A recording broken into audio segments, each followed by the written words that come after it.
Salam berjumpa kembali di channel Thesis Picture. Kali ini saya ingin menyajikan skenario film pendek karya saya, Teguh Santoso, yang saya tulis waktu itu dan saya sutradarai untuk suatu pembuatan film pendek yang bekerja sama antara Thesis Picture dan KFT Korda Pekalongan dan juga PH di Pekalongan.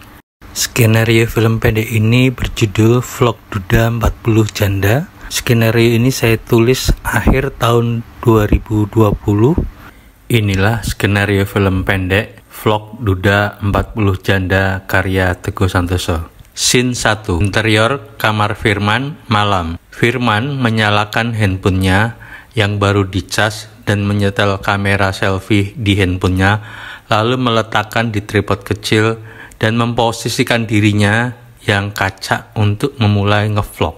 Firman, namanya Melati, panggilannya Meme. Dia janda, anak 2, muslim, cerai karena KDRT, dan mantan suaminya maniak judi online. Itu yang menyebabkan rumah tangganya hancur. Saya mengenalnya di resepsi pernikahan teman saya. Dia penyanyi organ tunggal. Setelah beberapa kali pertemuan, saya pun pacaran dengannya. Dan makin hari, makin intim. Meme hampir dalam hidup saya hanya 8 bulan.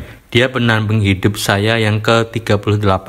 Gaya hidupnya cukup sederhana, hanya saja hobinya jalan-jalan. Tapi tidak bisa masak, tidak bisa ngaji. Kalau dibilang sayangnya itu seperti di bawah pohon beringin, bikin teduh di hati. Tapi kesekian wanita yang pernah menjadi pendamping saya, Meme 38 ini, kalau marah atau tidak suka sesuatu dari saya, dia hanya diam. Itu yang membuat saya cukup sulit mempertahankan, karena saya lebih terbuka orangnya. Tauhid membuka pintu kamarnya, merapikan pecinya. Tauhid, sholat dulu, jangan koleksi perempuan terus, nanti tambah sulit kamu menentukan pilihan. Firman dengan kesal menoleh ke pintu itu. Firman, nggak usah ikut campur urusan privasi orang lain, urus dirimu sendiri. Tauhid menutup pintunya, frame menjadi blank gelap, muncul tulisan Vlog Duda 40 Janda. Scene 2, interior ruang sholat subuh. Tauhid sedang mengimami Firman pada sujud terakhir, lalu duduk untuk salam mengakhiri sholat subuh. Katu. Scene 3, interior kamar Firman pagi. Firman mengeluarkan surat nikah siri dari tasnya, lalu meletakkannya ke meja dan ditulisin angka 38, lalu dilingkari. Kemudian memasukkan surat nikah siri ke dalam laci, di mana di dalamnya terdapat map berisi beberapa surat nikah siri lainnya. Katu. Scene 4, interior meja makan rumah pagi. Firman duduk di kursi meja makan itu, sudah mengenakan kemeja dan jaket kulit hitam necis, meletakkan laptopnya, mengenakan kacamata dan mulai melakukan pekerjaannya sebagai penulis novel. Tauhid membuka Al-Quran dan memulai membacanya. Katu. Scene 5, eksterior taman kota D. Firman duduk di taman dengan membawa laptopnya, didatangi wanita cantik yang menghampiri duduk bersebelahan dengannya. Namanya Revisa. Off the screen voice Firman. Revisa mantan pendampingku yang ke-33. Janda modern, gaya hidup bebas, tidak suka ikatan yang saling mengekang, dan tidak mau punya anak sebelum yakin betul laki-laki itu adalah suami yang sebenarnya. Prinsipnya cukup rumit. Revisa, lagi nulis novel apa lagi nih? Nggak bosen hidup begitu-begitu terus? Firman, ya namanya juga profesi, memang udah beginilah jalannya. Revisa, bener nggak sih? Aku dengar-dengar nih ya, kakakmu itu yang so alim itu suka juga ngerem di karaoke sama PL. Ngapain ngajinya nggak pernah lewat, sholatnya nggak pernah telat, tapi masih suka maksiat di tempat begituan. Ngerusak image orang muslim aja, jadi bejat aja kan? Firman, banyak sih yang sudah cerita begitu. Kamu dengar dari siapa? Revisa, orang saya lihat sendiri di karaoke. Mau nyamar kayak apa? Aku kan pernah tinggal di rumahmu, jadi tahu betul Tauhid itu kayak apa gelagatnya. Tahu nggak? PL-nya itu kan yang ngerebut mantan suamiku yang super bego itu. Mau kamu nasihati, jadi orang itu kalau mau yang bener ya bener aja, nggak usah neko-neko. Firman, kamu tahu sendiri, kakakku itu orangnya juga keras kepala. Benernya sendiri saja yang diyakini. Revisa, tapi itu ngerusak citra agama kan? Firman berpikir sejurus. Firman, kamu benar, tapi tauhid itu prinsipnya memang rumit. Revisa, capek ngomong sama kamu, pelintat-pelintut, sama kakaknya sendiri selalu tidak berani protes, padahal itu benar. Itulah kamu Firman, yang aku kenal. Ngeselin doang bisanya. Aku ngasih tahu ini untuk kebaikan kalian berdua, karena aku masih peduli sama kamu yang pernah hidup bareng sama kamu, dan sekarang aku anggap sahabat. Tapi kamu tetap gak bisa dengerin orang lain. Udahlah, terserah kamu. Revisa meninggalkan Firman sendirian di taman, yang memulai menulis lagi di laptopnya. Cut to Scene 6. Eksterior warung kopi D. Tauhid sedang ngopi duduk di warung itu sambil membaca buku tentang sahabat Nabi. Datanglah menghampiri si Aisyah, duduk berhati-hati di hadapan Tauhid sambil tengok kanan kiri risih diperhatikan. Aisyah, Pak Kiai, gak risih ngajak ketemu saya di sini. Tauhid, risih kenapa no? Wah, iki tempat umum, sopo bae bisa ngopo bae, ya poro. Hehehe. Yang penting kita nggak ngapa-ngapain. Aisyah, tapi Pak Yai, emangnya nyon sewu nggak dengeri banyak gosip ngatain Pak Kiai yang enggak. Tauhid, gosip belum tentu bener kan? Rasah wedi di gosip. Sing penting awake dhewe bener. Menyodorkan uang dalam amplop. Iki, kasih ibumu. Dah sana pulang, gak usah mikirin omongan orang. Orang aja kalau ngomong gak pakai mikir. Hehehehe. Hayu dari sudut lain melihat Tauhid memberikan amplop yang diambil Aisyah, dimasukkan ke dalam sakunya. Aisyah, nggih Pak Yai, matur nuwun. Assalamualaikum. Tauhid, waalaikumsalam warahmatullahi wabarakatuh. Aisyah pergi, datanglah Hayu duduk di hadapannya. Hayu, Pak D, itu cewek mana lagi? Tauhid, murid Pak D yang mau belajar ngaji no. Hayu, Pak D, ngapunten, mungkin Hayu harus lancang, tapi Hayu sudah gak tahan, ikutan risih. Gelar Pak D di kampung ini kan guru ngaji, imam masjid, tapi Pak D gak denger omongan orang. Tauhid, omongan orang itu gak penting no, selagi diri kita itu bener. Hayu, nyun sewu Pak D, buat apa sih Pak D nemuin janda-janda itu? Tauhid, bocah cilik, ora usah ngerti urusannya wong tua, ora usah melu-melu.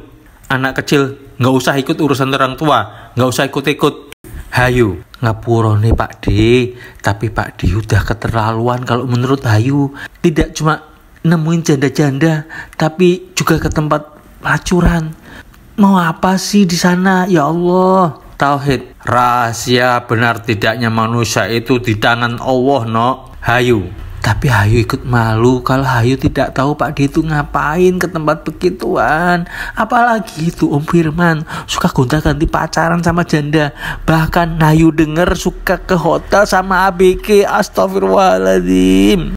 Tauhid, no, gosip buruk itu sangat menyakitkan. Tapi yakinlah sama Pak D dan Ummu itu bahwa kami tidak ingin masuk neraka karena kebodohan seperti yang disangkakan semua itu. Dan itu pun kalau terjadi dan dilakukan. Nah pasti apa yang dilakukan orang itu ada hal positif bagi kami, tapi di mata orang umum terkadang kurang elok no.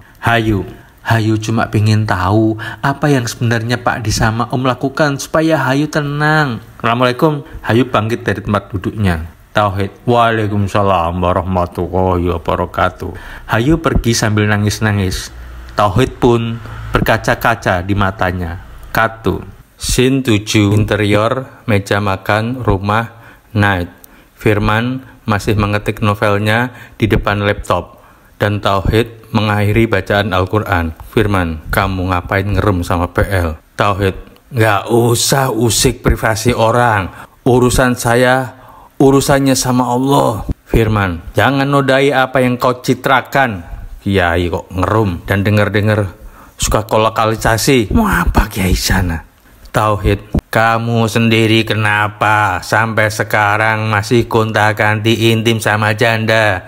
Bahkan Hayu bilang ke hotel sama ABG.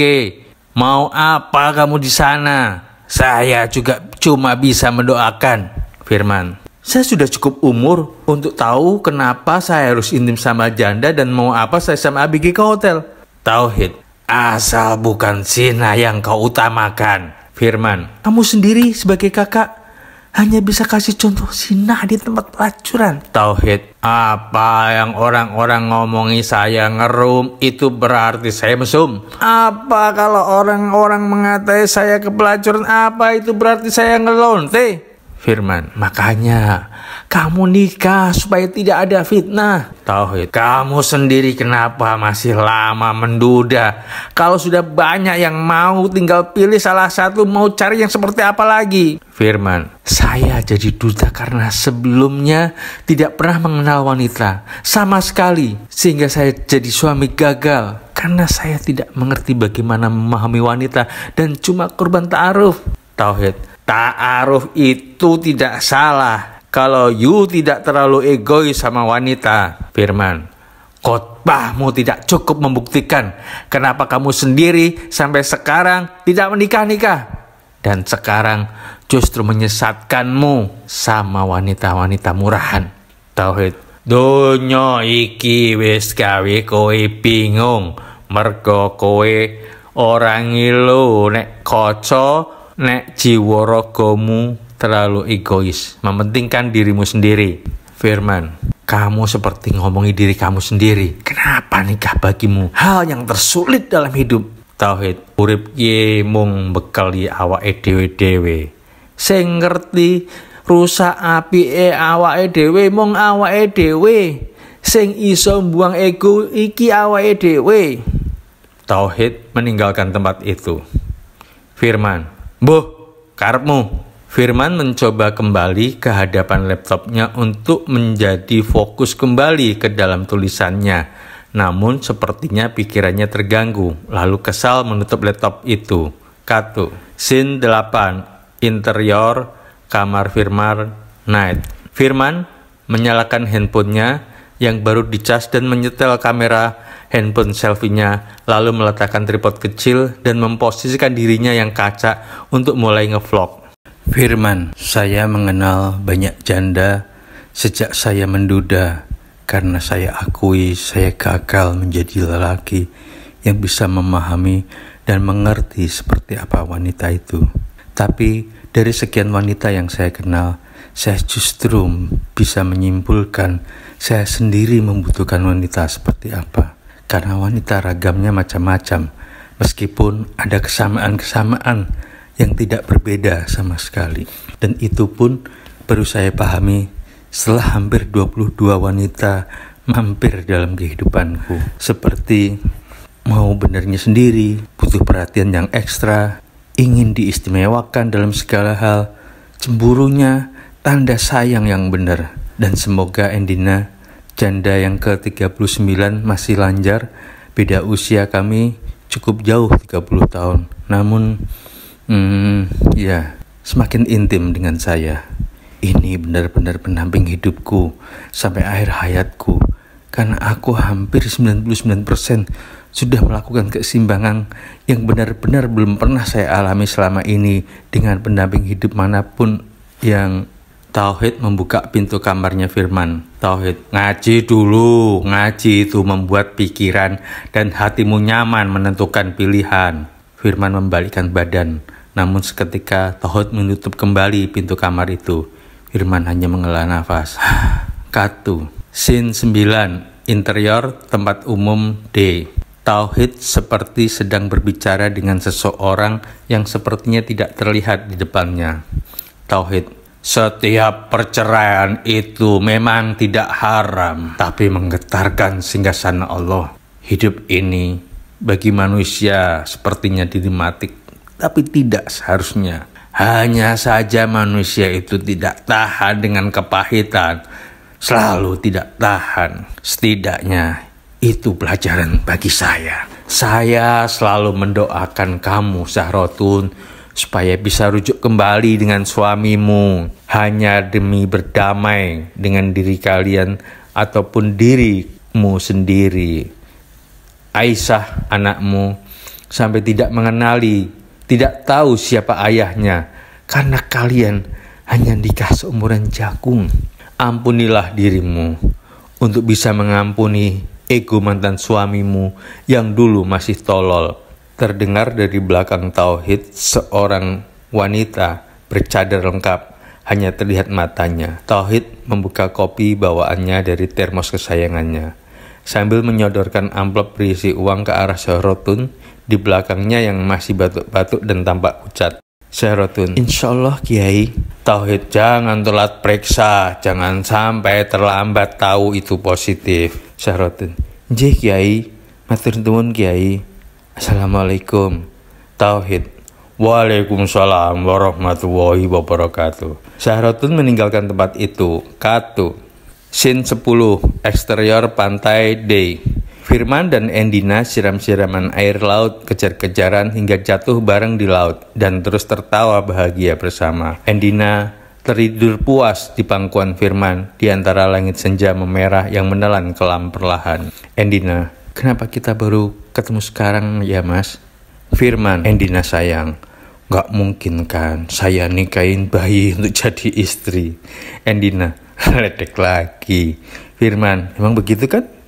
Endina, kirain penulis novel handal, kaya sejuta ungkapan. Firman, saya ingin memberikan waktuku hanya untuk kamu sayang. Tidak mau mencampur adukan dunia profesi sama intimasi. Endina, mulai deh penulisnya, meletis. Firman, kamu yang mulai. Endina, kok ada ya laki-laki kayak kakakmu gak nikah-nikah? Firman, karena Allah suka keanekaragaman, supaya bumi ini benar-benar hidup.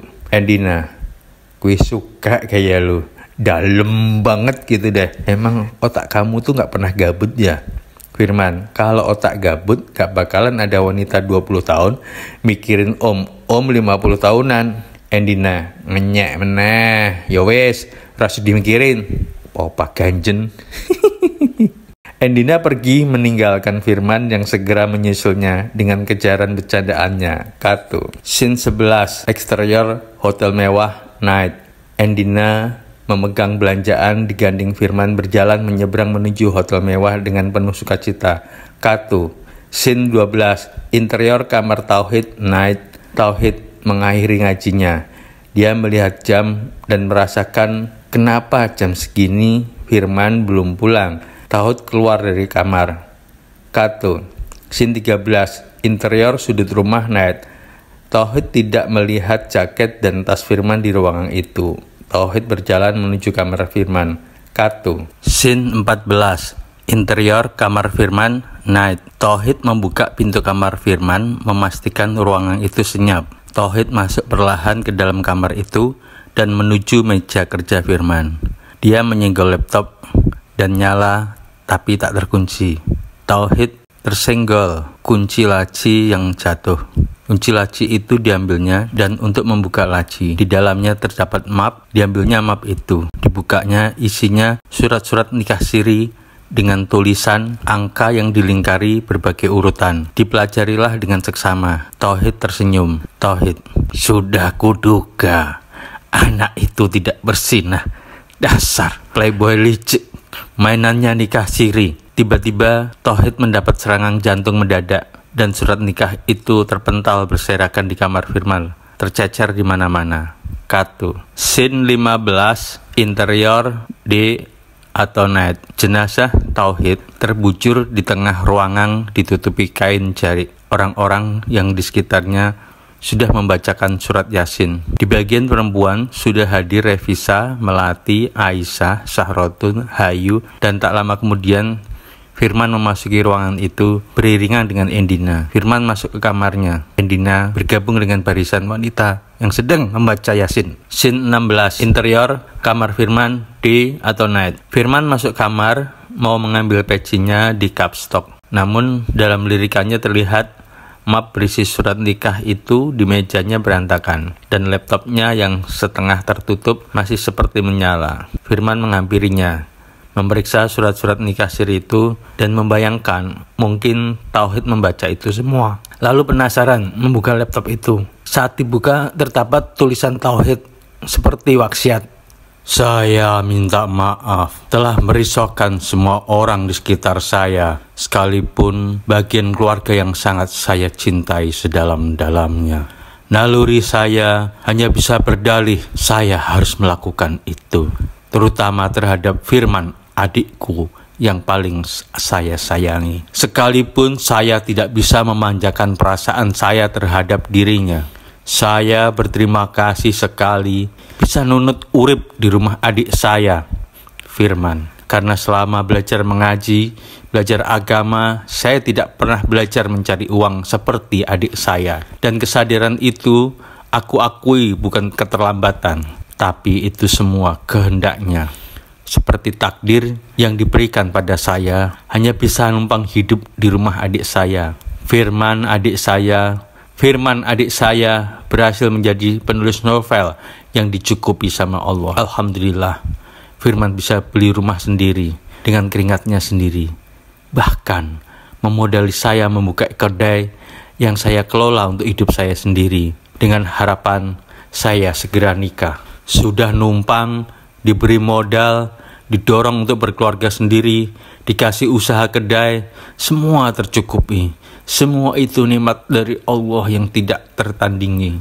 Namun semenjak saya periksa ke dokter bahwa jantung saya mulai kronis dan tidak mungkin lagi tersembuhkan kalau tidak operasi jantung, saya ingin menghabiskan semua keberhasilan kedai saya dengan saya bagi-bagikan uang itu untuk orang-orang yang membutuhkan, semata-mata ingin meroleh ridho Allah. Maafkan saya manusia-manusia di sekitar saya yang telah saya risaukan dengan perbuatan saya yang tidak semestinya. Firman berpikir sejurus. Katu. Scene 17, interior kamar pelacur A Night. Kamar yang sempit dan kumuh. Tauhid masuk kamar bersama pelacur A. Pelacur A membuka jaketnya tapi Tauhid melarangnya. Dia hanya memberikan amplop berisi uang dan lalu pergi. Testimoni pelacur A. Bapak tua itu tidak pernah menyentuh saya. Sekali lagi dia datang hanya memberi uang dan mendoakan supaya saya mendapat jalan yang lebih baik. Itu saja. Berkali-kali ke sini dia cuma ngasih duit. Dia hanya minta didoakan supaya adiknya Firman bisa rujuk kembali dengan mantan istrinya. Scene 17A, interior kamar pelacur Night. Testimoni pelacur B di warung remang-remang. Tauhid itu kesini hanya ngasih uang, tidak pernah menyentuh saya sedikit pun. Setelah dikasih uang langsung pulang. Hanya saja dia selalu bilang, untuk sekolah anak saya, untuk biaya kamu berobat HIV. Ya gitu seterusnya. Dia hanya minta didoakan supaya adiknya rujuk kembali pada istrinya. Kasihan anaknya tidak pernah tahu siapa ayahnya. Firman sejurus berpikir dalam haru. Scene 18, eksterior rumah Sahrotun di Night. Firman mengetuk pintu rumah Sahrotun yang membukakan pintu Aisyah. Firman, ibumu ada? Aisyah langsung teriak memanggil ibunya. Aisyah, Bu, ada tamu. OS, off the screen voice, Sahrotun. Siapa nak? Aisyah, nggak tahu. Begitu Sahrotun sampai di pintu, melihat wajah Firman memelas. Firman, Sahrotun, maafkan aku. Izinkan aku menebus kesalahanku. Izinkan aku menikahimu kembali. Sahrotun, bukan aku tidak mau menerimamu lagi, Mas. Tapi aku tidak mau menikah dengan Mu'alil untuk kembali padamu lagi, Mas. Sahrotun langsung menutup pintu kembali dan menguncinya. Sementara Firman masih terus teriak memohon untuk bisa kembali menikahinya lagi. Aisyah tercenung bingung. Dia seperti baru menyadari kenapa ibunya menangis dan tamu di luar itu memohon sambil menangis pula. Aisyah, Bu, itu Bapak Aisyah? Ibu? Aisyah menghampiri ibunya yang sedang menangis. Scene 19, eksterior rumah Firman malam. Firman membakar semua surat nikah siri dengan 39 janda yang pernah dikenalnya dengan segala penyesalan. Skenario ini telah difilmkan dengan durasi 35 menit, ada di channel YouTube Thesis Picture milik Teguh Santoso. Di dalam film pendek vlog Duda 40 Janda ini, Teguh Santoso selaku penulis skenario dan sutradara dan juga editor. Anda bisa menyimaknya untuk membandingkan antara skenario dan film dan bagaimana eksekusi adegannya dari skenario dihidupkan menjadi ke film. Dan Anda akan menemui beberapa pengembangan yang dengan tujuan untuk menghidupkan naskah yang masih baku untuk menjadi suatu gambar visual yang lebih hidup. Demikian, kami ucapkan terima kasih banyak telah menyimak skenario film pendek Vlog Duda 40 Janda, ide cerita asli dan penulis skenario Teguh Santoso. Semoga bermanfaat untuk Anda semua.